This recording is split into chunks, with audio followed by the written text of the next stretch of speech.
Hello race fans, Keith Collantine here. In this week's edition of My F1 Cars, I talked to Karun Chandhok. He may have made his debut in the slowest Formula 1 car of 2010, but since then he's got to drive some of the most incredible World Championship winning machines, which took the likes of Nigel Mansell, Sebastian Vettel and Lewis Hamilton to the world titles. Here's Karun Chandhok's F1 Cars. So Karun, can you take us back to your Formula 1 debut in 2010, when obviously you turned up to drive for HRT at Bahrain, but the team had a very difficult winter, had various financial problems. They were still building their cars in the garages at the track, and you weren't even able to head out onto the track until the start of qualifying. Well, if you don't mind, before I go there, I think I'll take a step back to when I first went to Dallara, actually. Essentially, I got a phone call. Things were going on in the background. I'd been, to the US to see Peter Windsor and, his people there about the US F1. I'd been in contact with Tony Fernandez and Mike Gascoigne. So, I'd been around the houses talking to different teams. And then Bernie got in touch and said, look, this deal's happening with the Hispano group. And I think we can get something for you there. So he sort of did the deal with Collis. And then the next thing I knew, I got a phone call saying, right, you're in, it's done. Get on the plane, go to Dallara. Unfortunately for me, I used to do my pre-season training camps in Italy, in a town called Viareggio, only about an hour and a half from Dallara. So I got in the car, drove up there, and I met Jeff Willis, who was technical director. He'd just been hired about 3 days before that. Tony Chukurea, who was the chief race engineer, and my race engineer, Richard Connell, who's now at HPP, actually, is one of the senior guys there. So, the people involved were really good. And I met Giampaolo Dallara, who I knew previously, and we went across to the aero department, and Ben Agathangelu, who now has been doing the Haas car for the last few years, he was in charge of the aero back then. And he showed me the plans for the future, and he said, look, the car, you're doing your C-fit in, and the car that's going to Murcia in Spain for the launch, this is literally the launch car. It should really have only been the one that was in the hotel, and maybe the shakedown, but it's not in the car that should have gone to the Bahrain. We're a bit late now, so it looks like we're going to have to race this version for the first 4 races. But when we get to Barcelona, here's the update. This is what we've had on CFD in the wind tunnel. It's going to be 60 points of downforce. That's the real car. 60 points of downforce is 2.5 seconds, and that would have brought us into sort of Toro Rosso territory at the time, which is kind of where Haas were, if you think about when they came into F1, as a Dallara car. So, yeah, in the end, it was a real shame. But of course, so now fast forwarding to your original question, when I got to Bahrain, they were literally still building the car. So, we never got to do the shakedown that we were hoping to do in Adria. I think it was they were planning. And then, they managed to get Bruno's car ready on Friday for a few laps. But mine, we had issues with the electronics. We couldn't get the wiring loom to talk to the engine management system, and we just couldn't get the car fired up. And even if it did fire up, we then couldn't get it to change gear. So I changed in and out of my race suit, I think about 8 times between the three practice sessions, because it was, oh, we're going to go. Oh, we're not going to go. Don't bother. It went back and forth for about a day and a half. And then eventually for qualifying, they got it built. And, we put 70 kilos of fuel in it, and just for me to drive around and do a systems check, really, it wasn't in qualifying. But at least I drove the car, and I knew it changed gear, and it sort of worked. But the whole Bahrain weekend was so difficult for the mechanics. I really sympathize for those guys. They were doing, I think some of them did 56 hours straight working on the car, which is That's absolutely crazy. And this would have been before the curfew. Yeah, exactly. And I mean, even if we broke the curfew, it would have been irrelevant, really, for us at that stage. So I think that's where I had a lot of sympathy for the guys in the garage. They were just destroyed. So you had this base car, the sort of prototype one that had been in the hotel that you were only supposed to have for the first few races, but then that ended up being used for the full season. Yeah, exactly. I mean, I think the update obviously didn't come to Barcelona, which was the first European race, and then we went to Monaco, and that's when I think things fully fell out between the team and Dallara. I don't fully know the ins and outs of it. All I know is basically the Dallara people from Monaco onwards sort of distanced themselves from us. I'm sure one day Colin will write a book and tell you, maybe tell the world what happened there. But again, I know there was a van full of bits that was, the Dallara factory was only about 3 hours away from Monaco, and there was a van full of bits meant to arrive and it never came.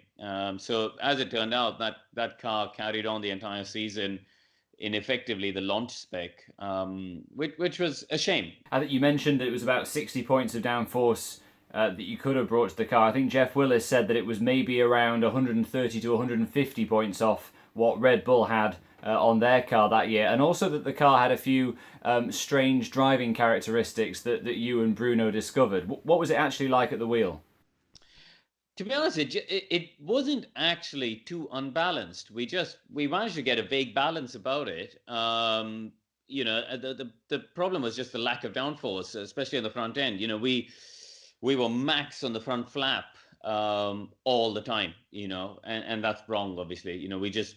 If you can't, we reached the absolute plateau in terms of front downforce, and therefore the rest of the car had to just be balanced around it, which that it was just aero. To be honest, to drive, the only weird thing about it was there was at a certain point at a very high speed. For example, if you got to the end of the straight, I remember in Shanghai, the wing would get to a stall point and it would start to oscillate, and that obviously upset the balance under braking for the hairpin at the end of the straight. But apart from that, it just lacked downforce. It was actually quite a drivable car from the rest of it. It was quite benign, and it didn't have any strange characteristics in terms of something that would catch you by surprise.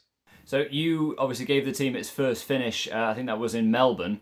But then come Silverstone, Sakon appeared in the second car alongside you, and then obviously from the next race, he took over. And obviously, despite the fact that you've been tooling around at the back in this car that was about a second off the pace of the next closest cars, obviously crushingly disappointing to lose the drive that you had and the foothold that you had in F1 at the time.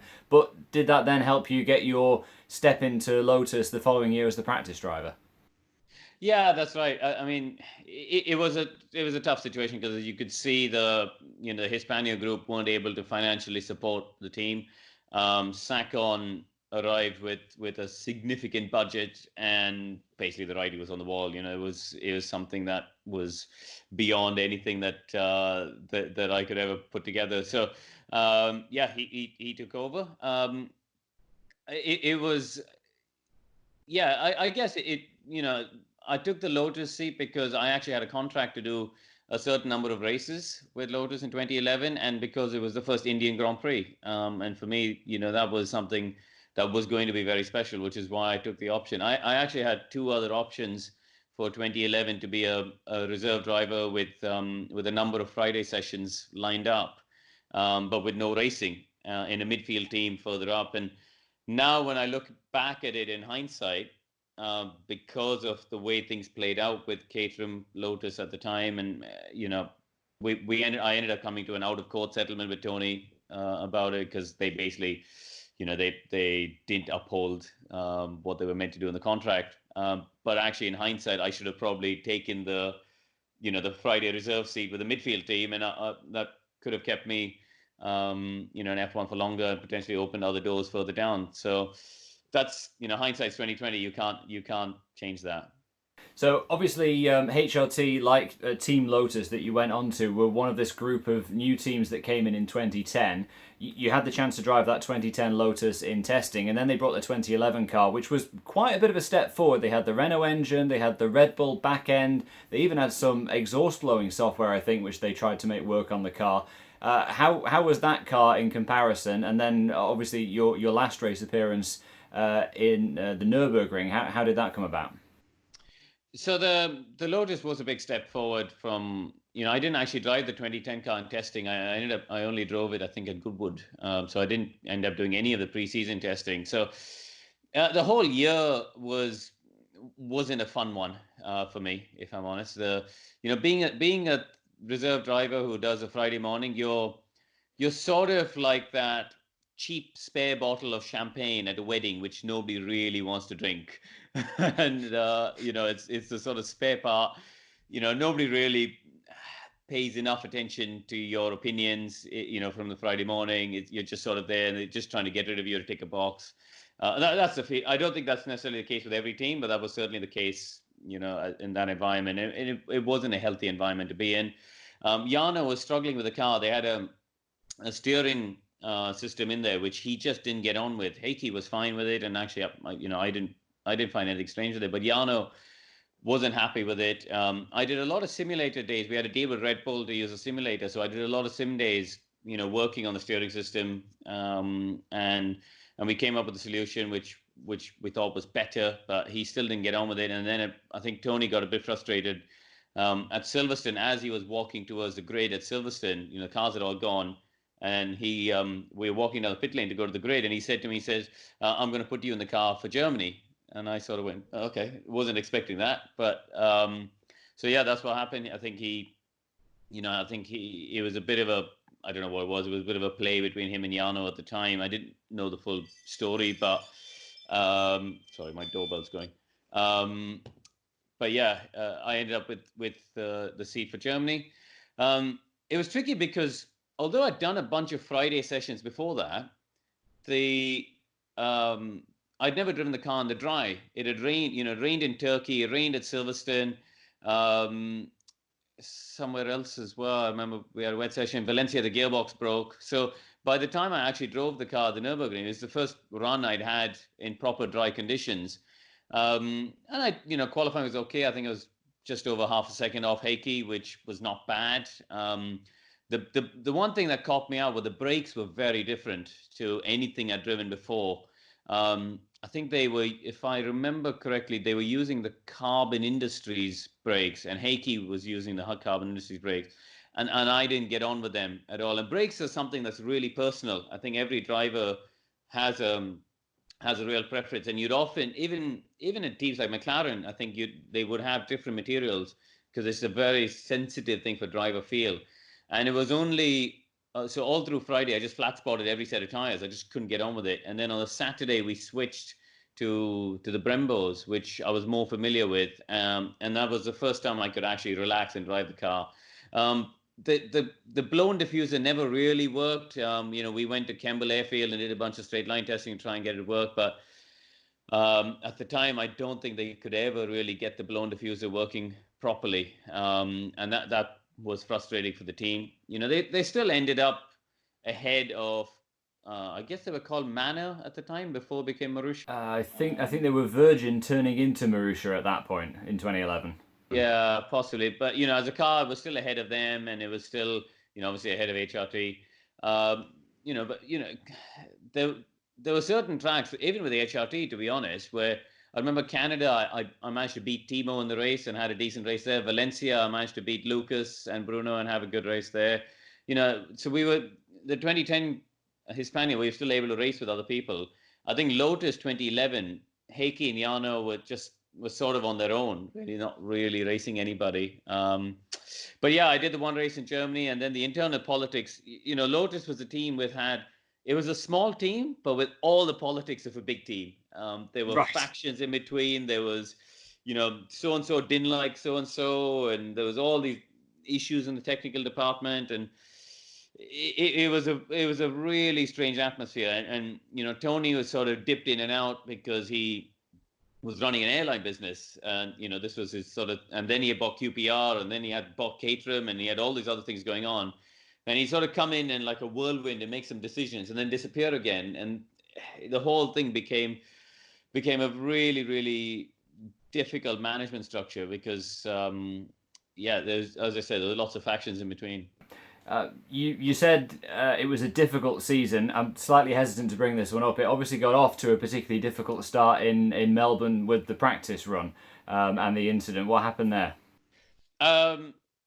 Nothing really. It was my first run with the Pirelli tires, and as we know now in hindsight, they're very, very different to the Bridgestones. And basically, I got to turn 3 and expected grip that wasn't there, and just and just lit up the rear tires and went in the wall. So that put me on the back foot a lot, actually, in terms of reputation. Not not in terms of anything to myself, because it wasn't a big shunt. It was a fairly innocuous, knocked the front right corner off. But in terms of reputation internally with the team, that set me back, I think, some way. But that's life. You mentioned that. Actually, I'd forgotten that 2011 was the year that Pirelli came in. That was obviously a really big change for the drivers. And we talk about the tyres all the time, but I get the sense that sometimes people don't really, or fans at least, don't comprehend just how big a change that was from 2010 to 11.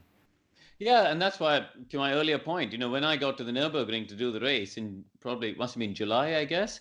It was the first time I'd had a proper run on Melbourne. Don't forget, is also a street track, but on a proper circuit, because basically I was meant to do some preseason testing, and the team kept cancelling it because they kept trying to put drivers who had budget, like there's that Angolan driver they were trying to do a deal with. I can't remember his name. Ricardo Texeira, that's it. And then I think Valsecchi and Luis Razia, they kept putting these guys in who had some budget, and obviously I didn't, so I got put to the back of the queue. So yeah, I think the Bridgestones gave you the ability to brake and turn into the apex of the corner. You could brake.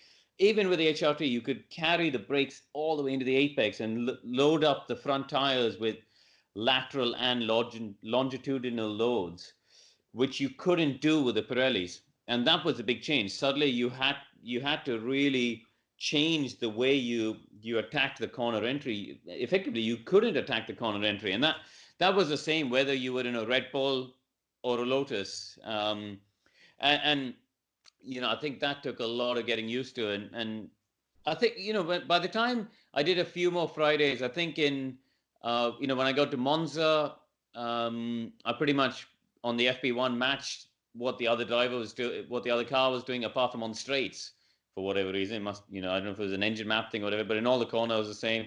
In Suzuka, I remember I drove Heiki's car, and it was my first time at Suzuka, and obviously Jarno had been there a billion times before.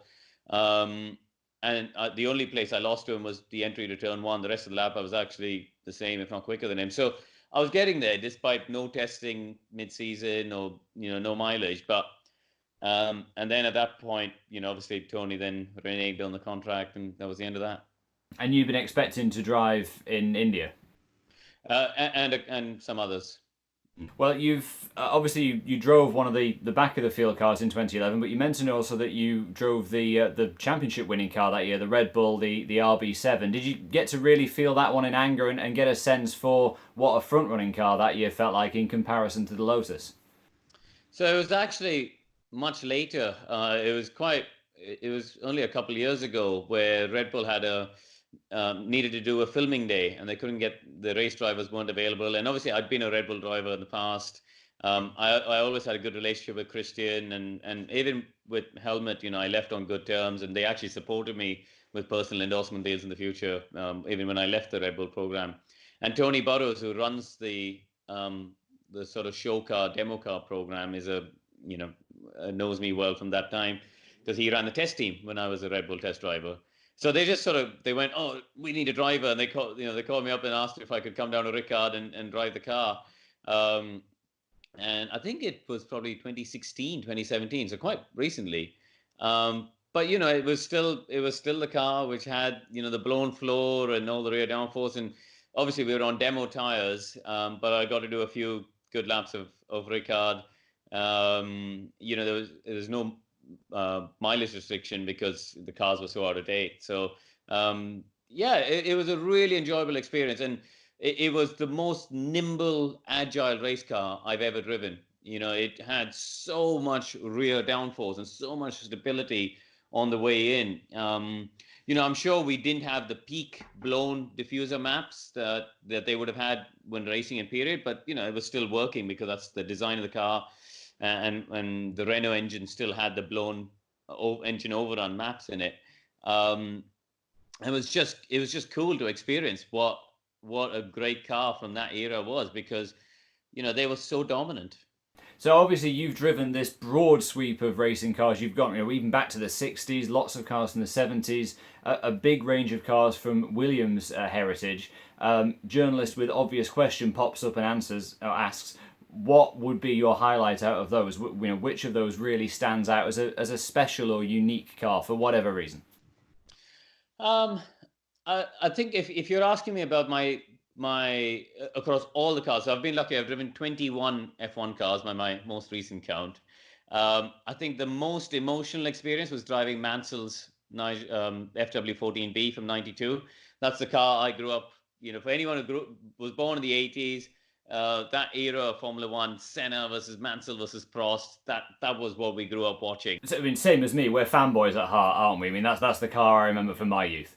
Yeah, and to be able to drive Red 5 on British Grand Prix Sunday morning and Saturday after qualifying in front of the whole crowd, that was very special and very cool. I've driven it a few times now, and that is great as an emotional experience. As a driving experience, the 2004 Montoya car, the FW26 with the BMW engine. The engineers from BMW showed me the data. In true German fashion, they still had all the dyno sheets from that engine that was in that particular chassis I drove. And it was 952 horsepower. Bearing in mind it's 605 kilos, that's a better power to weight than a current car, and with much less downforce, obviously. So, that's why I go back to that was the peak. That car at every corner, it scared me. I was in awe of it. I was, it was like, holy cow, this is a sensory overload like I've never experienced. And of course, you got the sound of 19,000 RPM. They only took about 500-600 RPM off the top when I drove the car recently. So it still had plenty of grunt and plenty of revs. So to me, that was probably the most awe-inspiring experience of driving a race car. I think, and I think that's what F1 should be. With all due respect, I think George Russell and Lando and Alex Albon, they're all great drivers and great rookies, but they shouldn't be able to get into a Formula One car and be within 3/10 of the pace on their first day.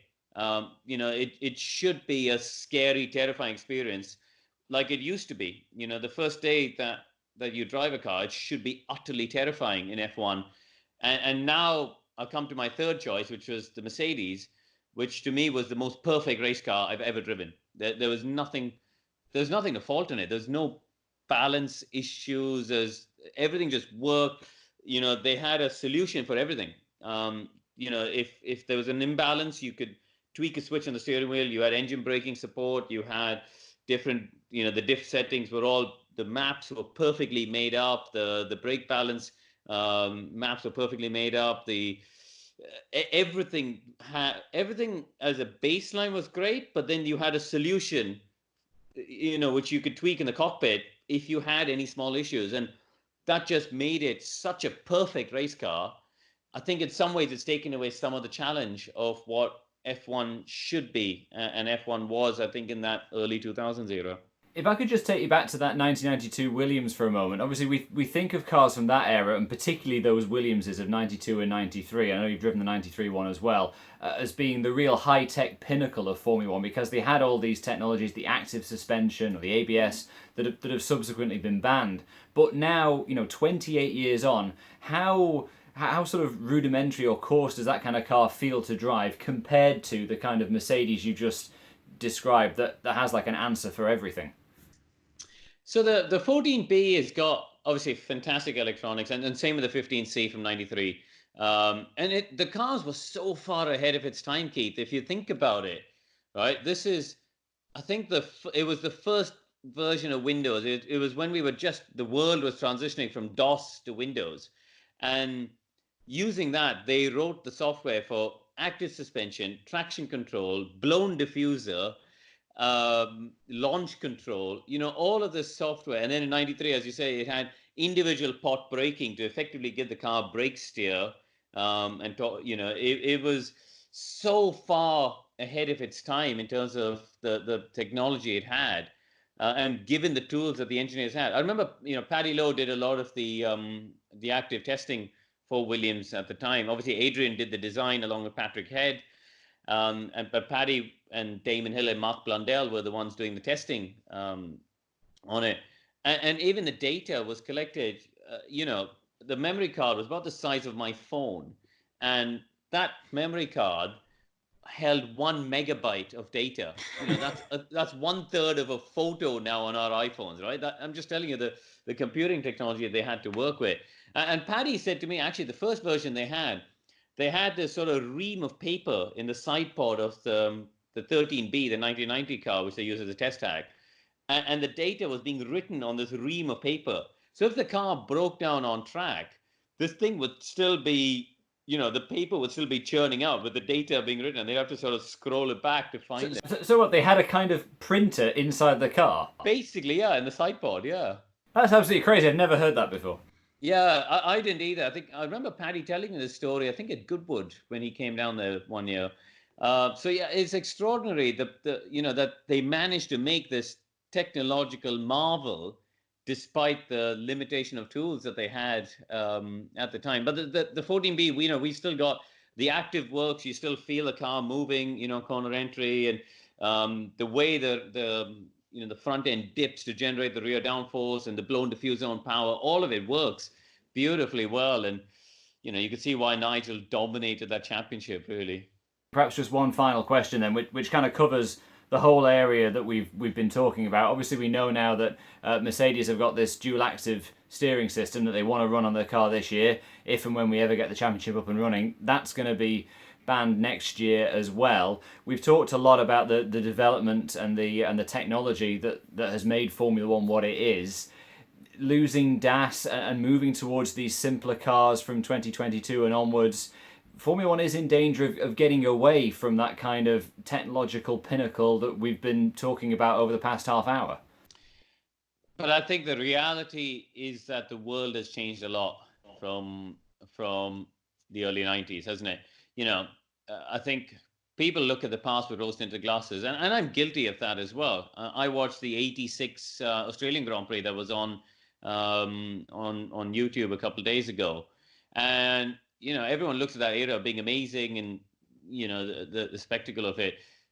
But in reality, even up to the early 90s, you'd often have only 3 or 4 cars on the lead lap, and the racing was actually sometimes pretty rubbish, really. Prost and Senna would disappear off and finish a lap ahead of the rest of the field in '88 or '89, and that would not be tolerated today. So I think we just look at the past with rose-tinted glasses, and I think, and also we didn't have the social media and the public scrutiny and the internet that we have now.